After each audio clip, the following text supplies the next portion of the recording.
Do you ever overcook your poached eggs? Is that a thing that can No, happen? I overcook my boiled eggs. Oh, I've overcooked.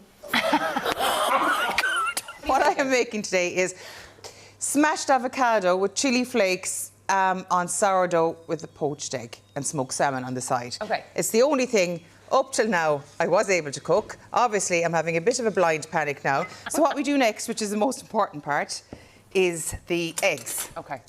Now, I actually don't poach eggs, so I have a lot to learn from you here, Elaine. And so what's the trick to, like, do you ever overcook your poached eggs? Is that a thing that can no, I happen? overcook my boiled eggs. Oh, I've overcooked. Oh Anyway, no, I deeply apologise. That's okay. For, No, these this is aren't what was overcooked. always going to happen. Look, Please don't guys. complain me to the BAI, and I've ruined my poached eggs. No, they're perfect. They're perfect. They're They turned lovely. out perfect. They're- That's exactly how I have my They're poached egg. absolutely delicious. Are they hard or runny? In the middle. Perfect. Okay. Gorgeous. It actually is lovely, guys. I'm sorry. I'm going to have all of this. Elaine, well done. You gorgeous. smashed Well it. done. Maha Right. Elaine. As Elaine's cooking skills, Something's magician burning. Daniel Kremen is with us. the toast. In just